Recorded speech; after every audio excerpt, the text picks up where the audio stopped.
नई नई खोजें होती रहती हैं, पर पिछले कुछ समय में रहस्यमय खोजों को लेकर बढ़ते क्रेज के चलते दुनिया भर में ऐसी ऐसी रहस्यमय चीजें खोज ली गई हैं, जिनके बारे में जानकर आपके होश उड़ जाएंगे।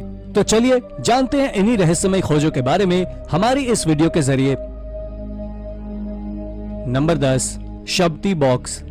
दोस्तों, शब्ती बॉक्स नाम के इन बॉक्सेस को एक प्राचीन इजिप्शियन कब्र से खोजा गया था और वो टूम्ब किसी पैरमनेकु नाम के इंसान की थी। रिसर्चर्स ने जब उन बॉक्सेस को खोजा तो उन्हें उसके अंदर से कुछ फिगरिन्स मिले, जिनको लेकर आर्कियोलॉजिस्ट की माने तो उनका कहना है कि पैरमनेकु नाम का वो व्यक्ति प्लेस ऑफ ट्रूथ यानी कि सच्चाई की जगह के नाम से पहचाने जाने वाली जगह पर 1279 बीसी में काम करता था, जिसके बाद आर्कियोलॉजिस्ट ने उन बॉक्सेस को शब्ती बॉक्स नाम दे दिया, क्योंकि ये बॉक्सेस देखने में बिल्कुल एक मिनिएचर कॉफिन की तरह नजर आ रहे थे। इसके बारे में बहुत से लोगों का ऐसा मानना है कि ये जो फिगरिन्स बॉक्सेस में मौजूद थी वो सभी मरे हुए व्यक्तियों की थी, जो मरने के बाद भी उस जगह काम करते थे। ये सुनने में थोड़ा अजीब जरूर है, पर क्या ये सच है और आपका इसके बारे में क्या मानना है, हमें कमेंट करके जरूर बताएं।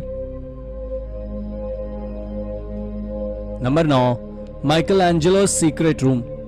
दोस्तों, ये खोज इटली के फ्लोरेंस में बेसिलिका डी सैन लोरेंजो में की गई थी, जहां से आर्कियोलॉजिस्ट को एक सीक्रेट रूम मिला था, जिसे एक चर्च से खोजा गया था। आपको बता दें कि ये चर्च एक समय पर मेडिसी फैमिली का चर्च था। हालांकि ये बात मेडिसी फैमिली से नहीं, बल्कि एक महान आर्टिस्ट मिशेलएंजेलो से जुड़ी हुई है, जिन्हें उस फैमिली ने चर्च में हर तरह के आर्ट को बनाने के लिए हायर किया था। दरअसल उस सीक्रेट रूम की खोज तब शुरू हुई जब 1957 में वहां उस चर्च से एक 1520 में बनाई गई मिशेलएंजेलो की पेंटिंग मिली। उसके बाद रिसर्च के दौरान इनका वो रूम खोजा गया जो पूरी तरह आर्ट से भरा हुआ था। इसके बारे में लगभग 80% आर्कियोलॉजिस्ट का मानना है कि यह मिशेलएंजेलो का एक सीक्रेट रूम है, वहीं 20% का मानना है कि किसी और का रूम है। पर यह चाहे किसी का भी रूम क्यों ना हो, लेकिन इसका आर्ट देखने में बिल्कुल मिशेलएंजेलो की तरह ही है। नंबर 8, द कम्सन डिस्क। यह डिस्क साल 2014 में प्रसिद्ध हुई, जब स्वीडन के एक स्कूल में पढ़ने वाली बच्ची इसे अपने स्कूल ले गई और उसने इसे अपने हिस्ट्री टीचर को दिखाया। आपको जानकारी दे दें कि वो डिस्क केवल 2 इंच डायमीटर की थी, जिस पर दानिश किंग हराल्ड ब्लूटूथ के बारे में एक इंस्क्रिप्शन लिखा हुआ था। यह डिस्क देखने में बिल्कुल एक सिक्के की तरह ही थी और इसके बारे में आर्कियोलॉजिस्ट का ऐसा मानना है कि ये 1841 में खोजे गए वाइकिंग हॉर्ड का हिस्सा थी।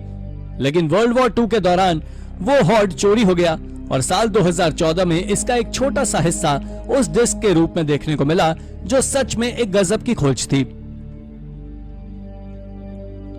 Number 7, the Egypt alien rock. इस इजिप्शियन एलियन रॉक को इजिप्शियन डेजर्ट से खोजा गया था और ये कोई साधारण रॉक नहीं था, बल्कि इसके बारे में आर्कियोलॉजिस्ट का ऐसा कहना था कि ये आउटर स्पेस से पृथ्वी पर आया हुआ एक रॉक है। आप जानकर चौंक जाएंगे कि ये रॉक हमारे सोलर सिस्टम के बाहर हुए सुपरनोवा एक्सप्लोजन के कारण हमारी पृथ्वी पर आया है और इस स्टोन को आज हाइपैथिया नाम से जाना जाता है, जो कि इसे खोजने वाले महान आर्कियोलॉजिस्ट के नाम पर रखा हुआ है। अगर देखा जाए तो ये हमारे सोलर सिस्टम के बाहर का यानी कि पहला एलियन मटेरियल है। यूनिवर्सिटी ऑफ जोहान्सबर्ग के रिसर्चर्स का ऐसा मानना है कि वो एक्सप्लोजन डस्ट क्लाउड के चलते आज से 4.6 बिलियन ईयर्स पहले हुआ था। पर क्या ये सच है, इसके बारे में फिलहाल कुछ भी कहना मुश्किल है। Number 6, mysterious Peruvian mummy. दोस्तों, आर्कियोलॉजिस्ट ने पेरू में एक और वेल प्रिजर्व मम्मी खोजी है, जो करीब आज से 800 साल पुरानी है और इसी कारण से ये काफी ज्यादा टेरिफाइंग भी है। आर्कियोलॉजिस्ट ने इसे एक अंडरग्राउंड स्ट्रक्चर में से खोजा था, जिसमें नीचे पहुंचने के लिए स्टेयर्स भी लगे हुए थे। इस मम्मी के बारे में आर्कियोलॉजिकल टीम का कहना है कि उस समय शायद मरे हुए व्यक्ति की मम्मी कुछ इसी तरह से बनाई जाती होगी, क्योंकि इस मम्मी को रोप से बांधकर रखा गया था। लेकिन आपको जानकर हैरानी होगी कि ये मॉडर्न रिसर्च के अनुसार प्री इनका कल्चर के लोगों के द्वारा बनाई गई मम्मी थी, क्योंकि ये रस्सियों से ठीक वैसे ही बंधी है जैसे इसे बंदी बनाया गया हो। हालांकि आपको ये जान लेना चाहिए कि ये सिर्फ एक किस्म की नई तरीके से मम्मीज बनाने की प्रैक्टिस के दौरान बनाई गई थी, लेकिन इस बात में कितनी सच्चाई है, ये आज भी एक रहस्य ही है। Number 5, the wolf suckled king. ये खोज साल 2020 में की गई थी। दरअसल आर्कियोलॉजिस्ट ने एक कब्र को खोजा था, जिसके बारे में उनका ऐसा मानना था कि ये रोम को खोजने वाले रोमुलस की टूम्ब है।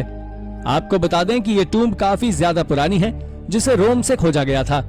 आप इसके पुराने होने का अंदाजा इसी बात से लगा सकते हैं कि इसे जिस स्टोन सार्कोफेगस में रखा गया था वो भी 6th सेंचुरी बीसी का था, और इसे जिस सिटी से खोजा गया था उस सिटी को रोमुलस ने अपने भाई रेमस को मारने के बाद बनाई थी, और यहीं से रोम की शुरुआत हुई थी। आपको बता दें कि कोलिसियम आर्कियोलॉजिकल पार्क ने जब इस बारे में रिसर्च की तो उन्हें यही पता लगा कि ये रोमुलस की ही कब्र है। ये खोज सच में एक हैरानी से भरी खोज थी जिसने एक समय पर सभी को चौंका कर रख दिया था। Number 4, beer in China. दोस्तों, इसके बारे में तो आप सभी ने पहले भी सुना होगा कि बियर को लोग बहुत पहले से बनाते हैं और पीते आ रहे हैं, पर आपको बता दें कि आज से करीब 4000 साल पहले चाइना में भी एक सिविलाइजेशन रहा करता था जो बियर को बनाता था। दरअसल इसका खुलासा हाल ही में हुई एक मॉडर्न रिसर्च के बाद हुआ है, जिसको लेकर रिसर्चर्स का मानना है कि उस सिविलाइजेशन के लोग भारी भारी मात्रा में बियर को बनाते थे। आपकी जानकारी के लिए बता दूं कि यूएस और चाइना के रिसर्चर्स का इस बियर बनाने वाले सिविलाइजेशन के बारे में ऐसा मानना है कि जब तक इन लोगों को बियर के बारे में ये पता नहीं था कि बियर माइंड ऑल्टरिंग इफेक्ट को क्रिएट करती है, तब तक लोग बियर को पवित्र मानकर पीते थे। पर जब उन्हें इस बात का पता लगा कि ये बियर के साइड इफेक्ट्स हैं, तो उन्होंने बियर को पीना कम कर दिया। इसके बारे में साइंटिस्ट का ऐसा मानना भी है कि ये लोग बियर का भारी मात्रा में प्रोडक्शन कर उसे दूसरी जगहों पर भी भेजते थे। साइंटिस्ट का कहना है कि बियर की सप्लाई के दौरान ही चाइना की खोज हुई थी, और यह बात सच भी है क्योंकि 2070 बीसी में चाइना की खोज की गई थी। Number 3, ancient Greek yearbook. Archaeologist ने एक बहुत विशाल मार्बल स्लैब खोजा है जिस पर ग्रीक राइटिंग में इंस्क्रिप्शन मौजूद है। जब रिसर्चर्स ने स्टोन की कार्बन डेटिंग की तो पता लगा कि यह मार्बल स्लैब आज से लगभग 2000 साल पुराना है। इस खोज को किए हुए आज रिसर्चर्स को करीब 130 साल से ज्यादा हो चुके हैं, जो आज स्कॉटलैंड के नेशनल म्यूजियम में मौजूद है। यूनिवर्सिटी ऑफ मैनचेस्टर के पीटर लिडल ने जब इसकी जांच की तो बताया कि ये कोई साधारण टैबलेट्स नहीं है, बल्कि ये स्टूडेंट्स की ग्रेजुएशन की ईयरबुक है, जो सच में हमें प्राचीन सिविलाइजेशन का एक अद्भुत रूप दिखाता है।